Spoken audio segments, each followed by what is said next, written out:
জগাই মাথায় মাথায় এসে কেঁদে কেঁদে বলছে, নিত্যানন্দ প্রভু, আমি কত কত কাকি কত কি কষ্ট দিয়েছি, কত আঘাত করেছি, আমার আমার অপরাধ যাবে কি করে, আমি কি করে তাদের এই আমি রেহাই পাবো?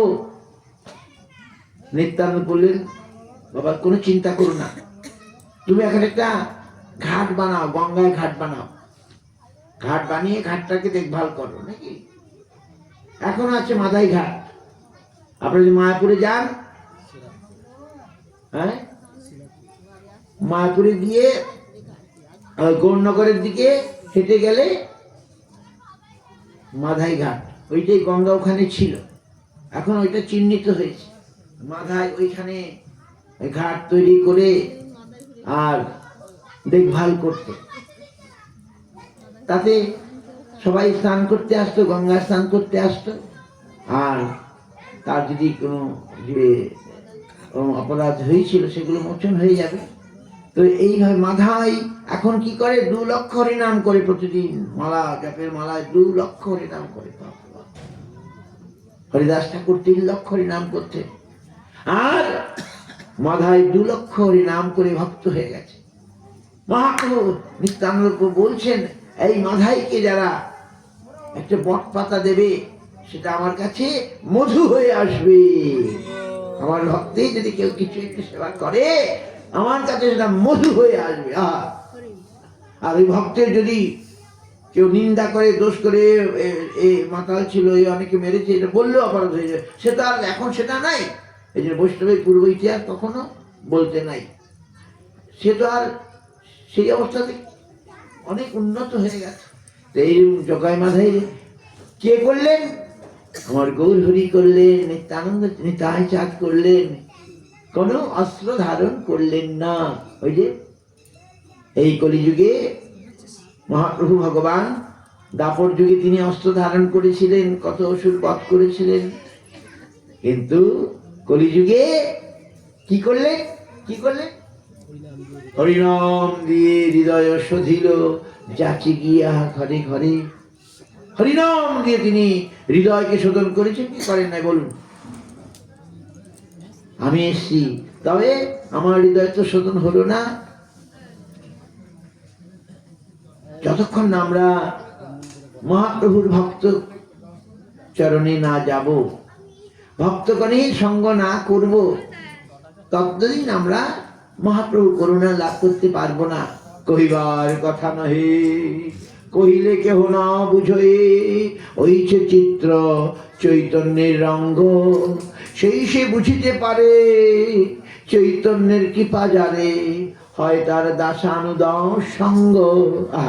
কৃষ্ণদাস কবিরাজ লিখছেন চৈতন্য কথা, লিখতে লিখতে বলছেন, এ কথা লিখছি বটে, এ কথা কহিবার কথা নয়, এ কথা বললে কেউ বুঝবে না, তা লিখছি কেন? না, একটা উপায় আছে। এই কথা কে বুঝবে? যার উপরে চৈতন্যের কৃপা হবে, সেই এই কথা বুঝতে পারবে। নাকি এই যে কথাগুলো আজ আমরা আলোচনা করছি, সবাই বুঝেও বুঝতে পারবে না, শুনেও বুঝতে পারবে না। কেন? যদি কৃপা না হয় তাহলে এই জিনিস বোঝা যায় না। তাহলে কৃপা কি করে পাওয়া যাবে?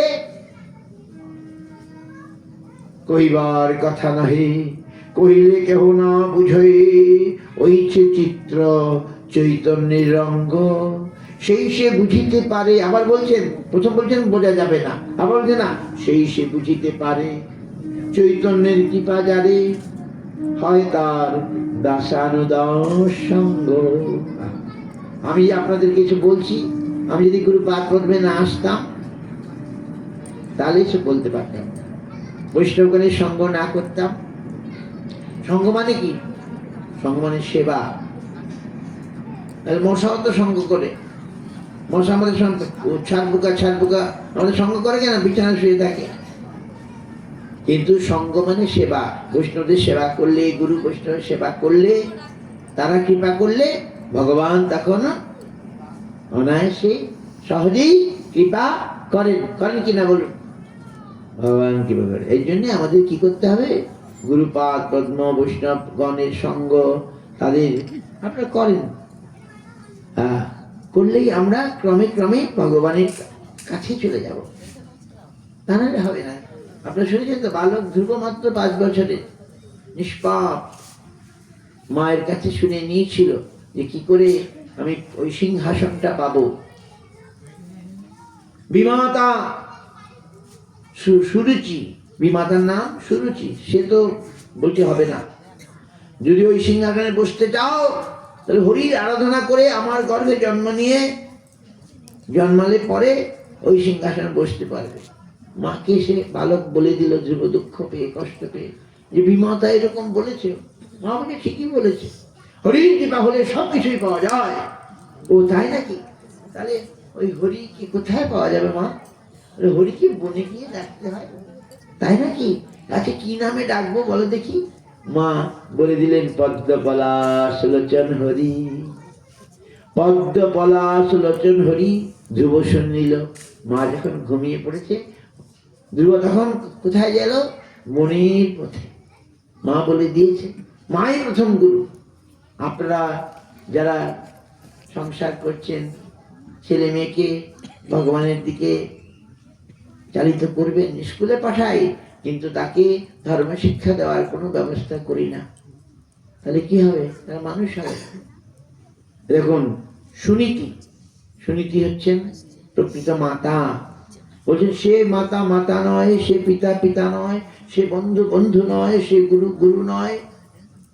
সে যদি আমাকে আমার মঙ্গলের পথ ভগবানের দিকে চালিত না করে, ভগবানের পথ যে দেখিয়ে না দেয়, সে মাতা নয়, পিতা নয়, বন্ধু নয়, গুরু নয়।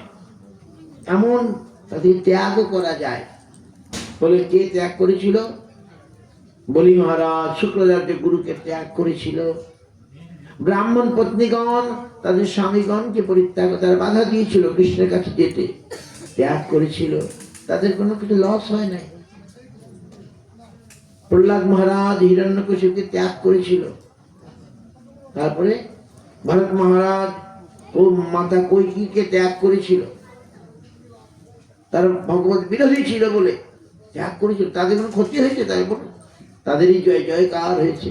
বলি মহারাজ শুক্রদেব ত্যাগ করে ভগবান বামনদেবকে সব দান করে তার ক্ষতি হয়েছিল? কোনো ক্ষতি হয়নি। ভগবান তার পাহারাদার হয়ে গেলেন নাকি? প্রহ্লাদ মহারাজের কোনো বিপদ হয়েছিল? ভগবান তাকে রক্ষা করলেন। ভগবানের দিকে যারা যাবে আর যারা আমাকে সাহায্য করবে, তারাই আমাদের প্রকৃত বন্ধু। ভগবান যাওয়া মানে মঙ্গলের দিকে যাওয়া, তাই না? আমরা যখন ভারতবর্ষে জন্ম নিয়েছি, আমাদের রক্তের মধ্যে আছে, ঈশ্বর আছেন, ঈশ্বর বিশ্বাস। কিন্তু আমাদের সৌভাগ্যর দরকার, স্বীকৃতিও দরকার, তাহলে সবাই আসে না। সুতরাং এই যে আপনারা করছেন, আমরা যে সত্যি সত্যি ভগবানকে ডাকি, ভগবান সাড়া দেবেন। তিনি সাড়া দিয়েছেন, আমাকে সাড়া দিয়েছেন, আপনাদের দিয়েছেন। সাড়া না দিলে কেউ ভগবানের দিকে আসতে পারে না। কিন্তু আমরা তো ডাকার মতো ডাকছি না, বা ডাকছি ভগবানকে আমার নিজের স্বার্থ সিদ্ধির জন্য, পরমার্থের জন্য ডাকছি না। ভগবানকে আমরা চাকর বানিয়ে দিই, ভগবান আমায় এটা দাও, ওটা দাও, সেটা দাও। না না না, প্রহ্লাদ মহারাজ বলছেন না,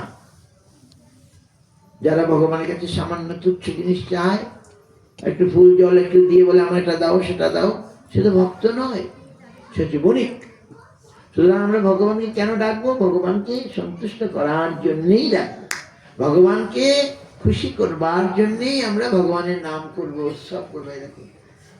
আর ভগবান যদি খুশি হয়ে যান, আমাকেও তিনি খুশি করে দেবেন, বলতে হবে না। আমরা শুধু সত্যি সত্যি ভগবানকে ডাকবো, তাকে ভালোবাসবো। দেখুন ভগবান সাড়া দেন কিনা। অবশ্যই সাড়া দেবেন, সাড়া দিচ্ছে। ভগবান তো সব দিন, প্রতিদিন সকালে উঠলেই তো ভগবান দেখা যায়। পূর্ব দিকে তাকিয়ে যে সূর্যটা ওঠে, এটা কে? মানুষের তৈরি? বলুন। সূর্য নারায়ণ ভগবানেরই চক্ষু, যেন ভগবানেরই সূর্য, ভগবানেরই চন্দ্র, ভগবানেরই আকাশ, ভগবানের বাতাস, সমস্ত কিছু তিনি ছাড়া কিছু নাই। সর্বত্র কৃষ্ণের মূর্তি করে ঝলমল, সে দেখিতে পায় যার আখি নিরমল।